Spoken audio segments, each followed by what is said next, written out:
Bonjour à tous, bonjour à vous tous.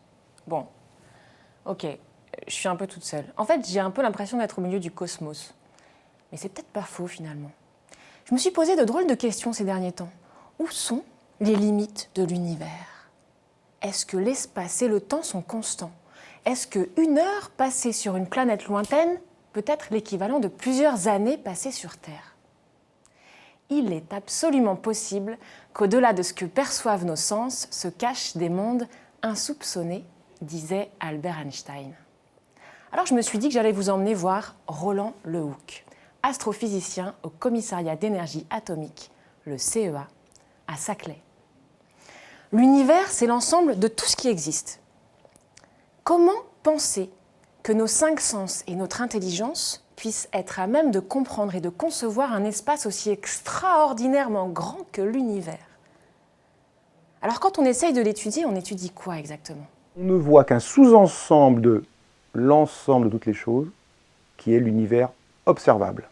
Et c'est la seule chose dont les astrophysiciens peuvent parler avec quelque confiance, c'est la seule chose sur laquelle ils ont prise par leurs instruments, les télescopes au sol, les lunettes il y a très longtemps, les petites lunettes ou les grosses lunettes astronomiques, les télescopes, les très grands télescopes modernes, les satellites en orbite autour de la Terre et qui scrutent l'univers aussi. Comment fait-on pour ensuite prédire ce qui se passe en dehors de notre champ visuel? Visuel entre guillemets, puisqu'il n'y a pas que la lumière qui nous donne des informations sur l'univers. Pour ne pas vous parler des particules et des ondes gravitationnelles. On fera une autre émission. Alors comment élaborer des théories sur ce qu'on ne voit pas? Il faut d'abord bien comprendre que l'univers observable, c'est le seul volume d'espace-temps auquel les astrophysiciens ont accès par leurs instruments. Et que pour décrire cet univers observable, ils créent des modèles ou des scénarios qui doivent être cohérents entre ce qu'ils observent et ce que l'on sait de la physique d'ici et maintenant. Donc ils ne font pas des théories d'une certaine façon, comme font les physiciens de laboratoire qui peuvent agir sur leur système.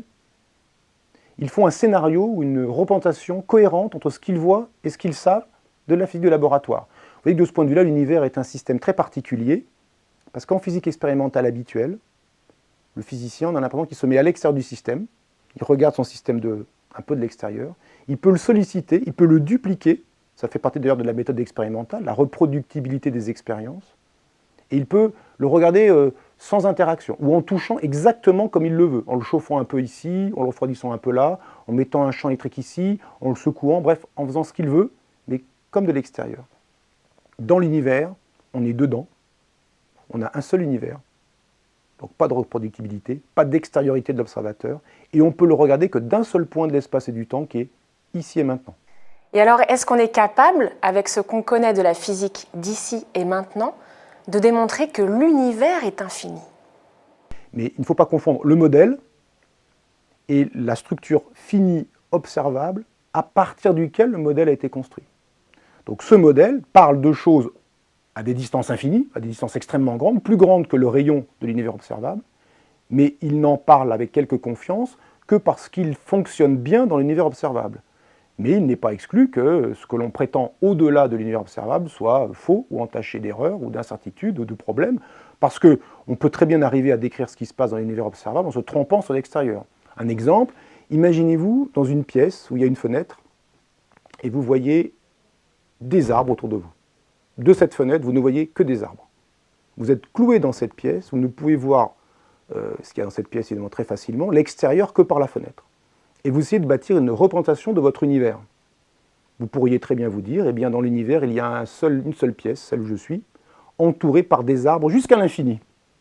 Et ça décrit très bien votre univers observable, qui ne va que jusqu'à votre horizon, et au-delà, vous ne savez pas, mais vous faites l'hypothèse qu'au-delà de l'horizon, c'est comme là où je vois, et donc vous bâtissez un modèle cohérent entre ce que vous voyez et ce que vous savez du monde. Ça veut dire qu'il y a des arbres, il y a des pièces.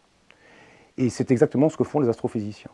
Ça veut dire en quelque sorte qu'on fait l'hypothèse que les mêmes lois se répètent de l'infiniment petit à l'infiniment grand. Vous savez que ça, c'est une question qui m'intéresse grandement. Mais est-ce qu'on a des arguments scientifiques qui vont dans ce sens-là? Mais ça peut ne pas être vrai.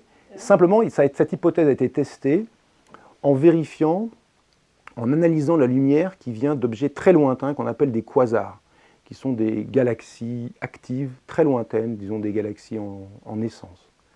Et ces objets-là on a pu analyser leur lumière. En fait, leur lumière a traversé les espaces intergalactiques qui sont aussi remplis d'une matière extraordinairement ténue, très très ténue, mais qui interagit, les distances sont tellement grandes, la lumière de ces quasars finit par interagir un peu avec cette matière entre les galaxies. Et on a pu se rendre compte que les propriétés des atomes qui ont émis cette lumière il y a très longtemps, qui nous parvient maintenant, sont sensiblement les mêmes, à une très grande précision près, sensiblement les mêmes propriétés pour ces atomes que les atomes que nous connaissons ici et maintenant sur Terre. Donc ça donne une certaine confiance dans l'idée que les lois de la physique, finalement, n'ont pas varié plus qu'une toute petite fraction ridicule depuis, disons, 10 ou 12 milliards d'années, ou 13 milliards d'années, qui est à peu près l'âge de l'univers. Et donc si elles ont varié infinitésimalement. Et donc pour l'instant, l'astrophysique se fonde sur l'idée que les lois de la physique sont les mêmes, ici et maintenant sur Terre, que partout dans l'univers. Si l'univers n'était pas infini, alors il serait comment? Alors il se trouve qu'avec un certain nombre d'autres collègues, dont Jean-Pierre Luminet, Jean-Philippe Uzan et d'autres, nous avons travaillé sur la question de la topologie de l'univers, c'est-à-dire de la forme de l'univers. Est-ce que l'on peut imaginer un univers qui soit à la fois, bien sûr, très grand, parce que c'est ce que l'on constate, l'univers observable est très grand, qui soit à la fois très grand, mais qui soit fini et sans bord. Par exemple, c'est la surface d'une sphère. C'est une surface à 2 dimensions. Vous êtes à la surface de la sphère, vous faites le tour de la sphère, vous marchez droit devant vous. Il n'y a jamais rien qui vous arrête. Un bord, c'est quelque chose qui vous arrête. Et jamais rien ne vous arrête. Sauf que vous faites le tour 10 fois, 30 fois, 100 fois. Si vous ne prenez pas de précautions particulières, vous avez l'impression que votre univers est infini. Vous allez tout droit devant vous, jamais rien ne vous arrête. Et pourtant, vous revenez sur vos pas. Sans précaution, vous ne vous rendez pas compte que vous revenez sur vos pas. Alors, un autre espace fini, sans bord, à 2 dimensions, c'est le tore. Alors pour faire un tore, c'est très simple, vous prenez une feuille de papier rectangulaire et vous la pliez pour en faire un cylindre. Ça fait un tube. Et puis vous repliez le cylindre et vous en faites comme la surface d'une bouée, comme la surface d'une chambre à air de bicyclette. Cette surface-là, qu'on appelle un tore, à 2 dimensions, un tore, c'est une surface qui est finie et sans bord. Vous pouvez faire le tour de la surface du bord, dans un sens, dans un autre, du tore, dans un sens, dans un autre, et vous avez, jamais rien ne vous arrête. Vous êtes à 2 dimensions, vous êtes tout plat à la surface. Jamais rien ne vous arrête, vous avez l'impression que l'univers dans lequel vous habitez est infini, rien jamais ne vous arrête, et pourtant, en fait, vous en faites le tour, parce qu'il se referme sur lui-même. Il a, dit-on, une topologie particulière. Si on applique cette théorie d'un univers fini et sans bord, cette fois en 3 dimensions, ce qui semble plausible d'après les mathématiciens, comment est-ce qu'on pourrait vérifier cette réalité sur le plan cosmique? Si l'univers est fini et sans bord, alors il doit y avoir des conséquences que l'on devrait observer dans un certain nombre de structures de l'univers, sur la distribution des galaxies, et même mieux encore sur une structure qu'on appelle le fond diffus cosmologique, une lumière qu'on appelle fossile, une lumière qui a été émise il y a 13,8 milliards d'années, quand l'univers est devenu transparent à la lumière. Et on devrait voir dans le fond diffus cosmologique des structures qui, pour l'instant, n'ont pas été vues, soit parce qu'elles ne sont pas là, auquel cas la proposition finie et sans bord serait nulle et non avenue, soit parce que les instruments qui les ont observés n'avaient pas la qualité suffisante. Grâce notamment au satellite Planck, dont vous avez certainement entendu parler, qui étudie cet horizon cosmologique, on arrive à avoir une idée de l'état de l'univers il y a 13,8 milliards d'années, quand il n'y avait rien à part ce gaz très chaud initial. Cette lumière sous forme de micro-ondes est donc la plus ancienne qu'on puisse capter, et elle définit du coup la limite entre l'univers observable et les parties dont nous ne recevons pour le moment aucune information. Alors me vient maintenant une toute autre question. On parle de l'espace, mais pas vraiment du temps. Et pourtant, ça a l'air très lié. Peut-on vraiment dilater le temps? De façon incroyable, un jour peut effectivement s'écouler en même temps que 1000 passés ailleurs. Quelques explications. Et donc ça, c'est une conséquence très directe de l'effet de la gravitation sur la propagation de la lumière et sur ce qui nous apparaît comme la mesure des durées. Et c'est une conséquence de la relativité générale d'Einstein, qui est une théorie de la gravitation, qui a été publiée en 1915 par Einstein, donc à peu près un siècle, et qui remplace la force de gravitation de Newton.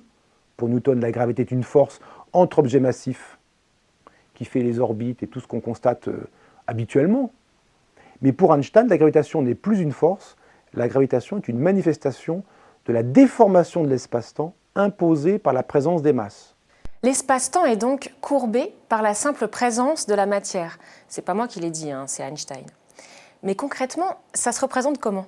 La matière, les planètes, le soleil, les poussières, tout ce que vous voulez, déforment l'espace-temps. Et ces déformations jouent sur le mouvement des masses qui déforment l'espace-temps. Donc la situation pour Newton est la suivante. Vous êtes dans une pièce de théâtre, la scène de la pièce de théâtre, la scène, c'est l'espace-temps. Il y a un temps universel qui est le même pour tout le monde, et il y a un espace qui est le même pour tout le monde, qui est la scène de théâtre. Et puis les acteurs, les particules, les choses, jouent dans cette pièce de théâtre, interagissent entre eux par la lumière, par la gravitation, par toutes les forces qu'on a pu imaginer ou découvrir. Donc il y a une rétroaction entre, disons, le contenu matériel et le cadre dans lequel ce contenu matériel interagit via la gravitation, qui n'est plus du coup que la déformation du cadre. Et donc dans cette vision-là du monde, la gravitation n'est plus une force, la gravitation devient une manifestation de la courbure de l'espace-temps, et espace-temps courbe, à la fois les distances peuvent changer, mais aussi les durées peuvent changer. Et dans le cas le plus extrême que l'on connaisse, l'espace-temps peut être si déformé que même la lumière ne parvient plus à s'en échapper. C'est ce qu'on appelle un trou noir, à l'origine d'un champ gravitationnel extrêmement fort. Mais je crois que pour aller plus loin sur cette question, on reviendra. Merci beaucoup à Roland Lehoucq qui nous a accueillis, que vous pouvez retrouver dans de nombreuses conférences qui abordent notamment le lien entre l'astrophysique et les science-fiction. Il a été l'auteur de nombreux livres, dont La science-fiction sous les feux de la science, aux éditions Le Pommier, en 2012. Merci au CEA à Saclay, qui nous a permis de faire ce tournage. Et rendez-vous dans 10 minutes pour les sciences, avec un nouveau sujet chaque mois. À très bientôt.